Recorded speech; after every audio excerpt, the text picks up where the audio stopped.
Class के YouTube channel पर आपका स्वागत है। आज हम बात करेंगे साइंस जो 10th क्लास का चैप्टर 1 है, रासायनिक अभिक्रिया व समीकरण।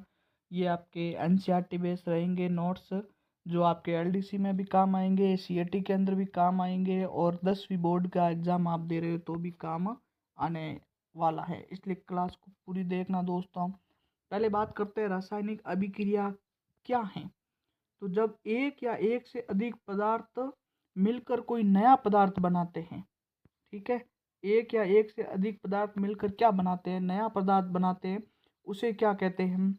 रासायनिक अभिक्रिया कहते हैं। जिनके गुण क्या होते हैं, अलग होते हैं, उसे क्या कहते हैं? रासायनिक अभिक्रिया कहते हैं। ठीक है, अभिक्रिया के दो भाग होते हैं। वैसे अभिक्रिया के 3 भाग होते हैं, लेकिन मैं आपको तीसरा भी बताने वाला हूँ, लेकिन आपके नोट्स के अंदर 2 लिखे हुए हैं। एक तो होता है अभिकारक और एक होता है उत्पाद। अभिकारक जो शुरू में होता है, जैसे ये आपके MgO2 Mg प्लस O2, तो ये आपके क्या हो जाएंगे? तो ये आपके क्या हो जाएंगे? तो ये आपके अभिकारक हो जाएगा। लेकिन जो बाद में बनते हैं, वो आपके क्या हो जाएंगे? तो वो आपके हो जाएंगे उत्पाद। जैसे MgO, तो MgO यहाँ पे आपका क्या हो जाएगा? MgO यहाँ आपका क्या हो जाएगा दोस्तों? MgO यहाँ आपका उत्पाद हो जाएगा। और एक होता है उत्प्रेरक। एक क्या होता है दोस्तों? उत्प्रेरक। उत्प्रेरक क्या होता है? जो रासायनिक अभिक्रिया के वेग में परिवर्तन कर देता है और खुद में कोई बदलाव नहीं आता है। तो आप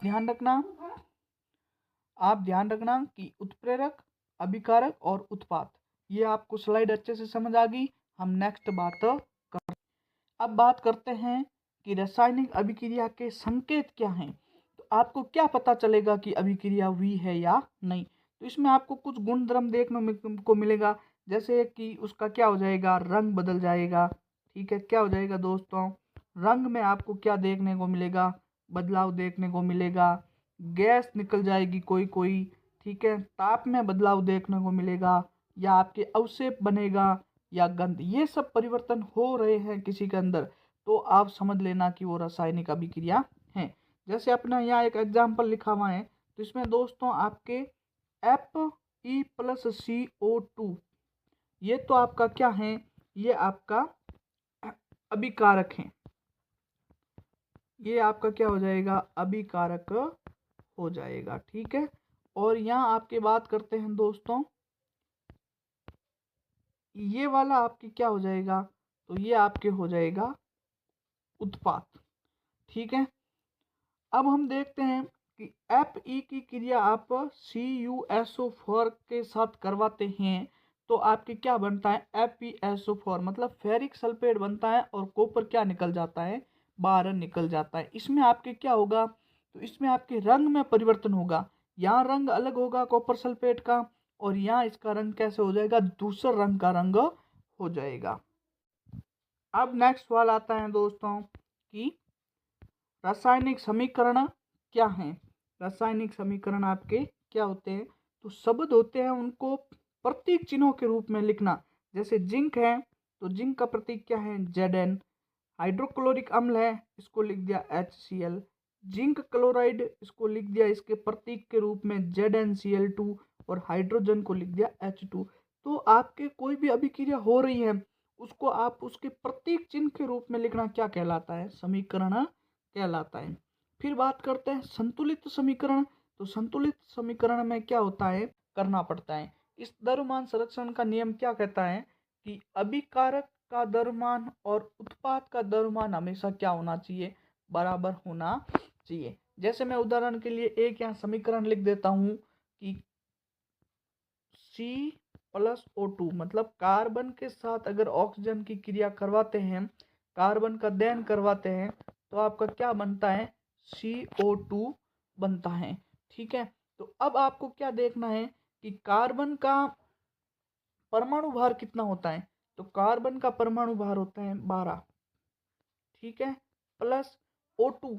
O2 का परमाणु भार कितना होता है? तो O2 का परमाणु भार होता है आपके 16, और 16 फिर 2 है तो कितना हो जाएगा? 32। और इधर लगा दो बराबर का निशान। कार्बन का कितना होता है, तो कार्बन का होता है आपके 12 और प्लस में यहाँ क्या हो जाएगा 32। तो इधर 12 प्लस 32 कितने हो गए 44 और इधर भी कितना हो जाएगा 44। तो ये आपके समीकरण क्या माना जाएगा, C+O2 और CO2 ये संतुलित समीकरण माना जाता है। ये होता है द्रव्यमान संरक्षण का नियम। अब नेक्स्ट हम बात करेंगे कि अभिक्रिया के प्रकार।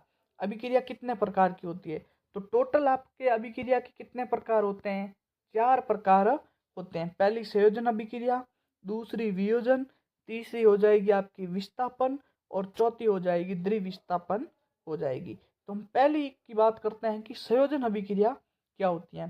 तो संयोजन अभिक्रिया की बात करें तो दो अभिकारक मिलकर एक उत्पाद बनाते हैं, वो क्या हो जाएगी संयोजन अभिक्रिया। जैसे कि यहाँ पे आपके अभिकारक कितने हैं, 2। एक अभिकारक तो हो गया ए और एक हो गया बी। 2 अभिकारक मिलकर एक उत्पाद का निर्माण कर रहे हैं, ये आपकी क्या हो जाएगी संयोजन अभिक्रिया हो जाएगी। ये नीचे एग्जाम्पल लिखा हुआ है कि CaO और जल ये आपके क्या बना रहा है, कैल्शियम हाइड्रोक्साइड बना रहा है। CaO इसको कहते हैं कैल्शियम ऑक्साइड या बिना बुझा हुआ चूना, इसको क्या कहेंगे, बिना बुझा हुआ चूना।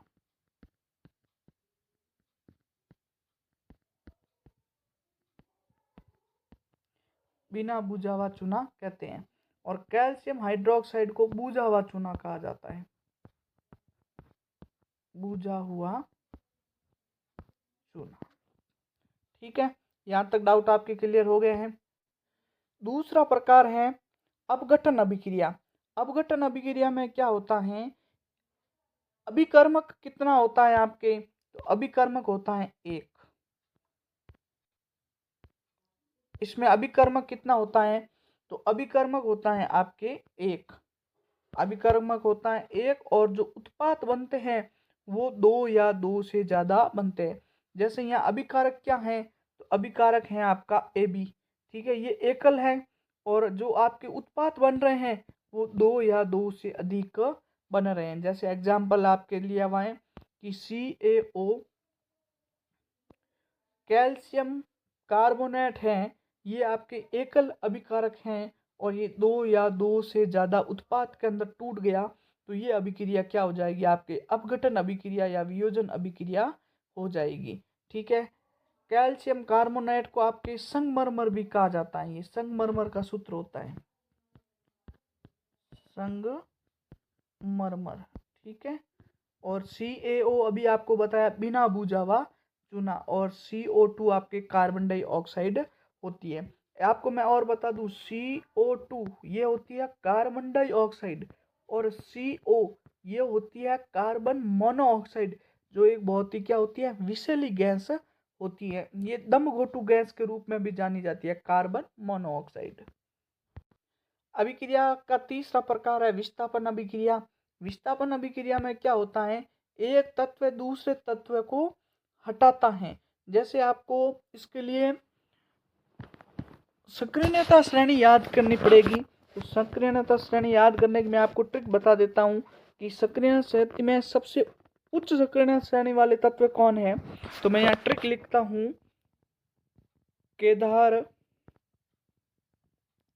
केदारनाथ का। तो ये सक्रियता श्रेणी को याद रखनी पड़ेगी। तो ये क्या है, देखो ट्रिक है, आपको याद रखना है। केदार में हाथ बिंदु लगाऊंगा, साथ में आप ध्यान रखना। केदारनाथ का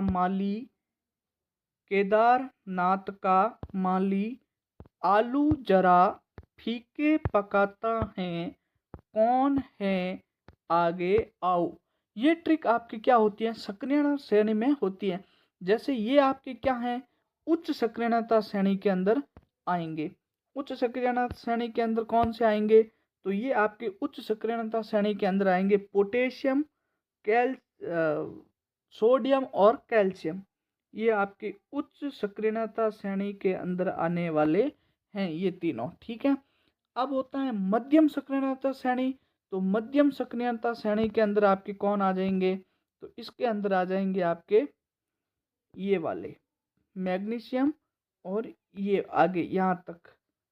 ठीक है, ये आपके मध्यम सक्रियणता श्रेणी के अंदर आते हैं और निम्न सक्रियणता श्रेणी के अंदर ये वाले आ जाएंगे। अब जो ज्यादा सक्रियणता श्रेणी है वो दूसरे तत्व को क्या कर सकता है, विस्थापित कर सकता है। ये लिखा हुआ है कि एक तत्व है वो दूसरे तत्व को हटा देता है। जैसे यहाँ पे Zn है जिंक, ठीक है, और यहाँ पे है कॉपर। अब बताओ सक्रियणता श्रेणी में पहले कौन आ रहा है, तो पहले आ रहा है जिंक, ये रहा। ठीक है, उसके बाद ये ऐसे क्रम है, ठीक है ना दोस्तों, ये ऐसे हैं और ये जिंक के बाद में ये Pb ये यहाँ से शुरू हो रहा है। तो जिंक की सक्रियणता श्रेणी क्या है, ज्यादा है, क्योंकि जिंक तो मध्यम में आ रहा है और कॉपर आपके क्या आ रहा है, निम्न में आ रहा है। तो ये Zn है वो Cu को हटा देगा, ये यहाँ से क्या करेगा, Cu को हटा के ये खुद क्या करेगा दोस्तों, ये SO2 के साथ क्रिया करवा लगा। तो यहाँ से Cu कॉपर आपके क्या हो जाएगा, हट जाएगा और कॉपर की जगह जिंक बैठ जाएगा और Cu को क्या निकाल देगा, बाहर निकाल देगा। तो ये अभिक्रिया आपकी क्या होती है, विस्थापन अभिक्रिया कहलाती है। ठीक है, नेक्स्ट बात करो। नेक्स्ट है आपके द्विविस्थापन अभिक्रिया। विस्थापन अभिक्रिया में क्या होगा, दो यौगिक अपना आयन क्या करते हैं, बदलते रहते हैं। जैसे कि यहाँ पे AB है, ठीक है, और यहाँ पे आपका क्या है CD। तो अब A के साथ क्या आ गया, तो A के साथ आ गया D, ठीक है, और B के साथ क्या आ गया C। आपस में यौगिक अपना आयन को क्या कर लिया, बदल दिया। जैसे ये क्या है आपके सोडियम सल्फेट हैं, तो सोडियम सल्फेट और ये बेरियम क्या है, क्लोराइड है। तो ये आपके सोडियम सल्फेट ये आपके A है और ये आपका B है, ये हो जाएगा C और ये D। अब A के साथ क्या आ जाएगा, D, मतलब सोडियम के साथ क्या आ जाएगा, क्लोरीन आ जाएगा ये।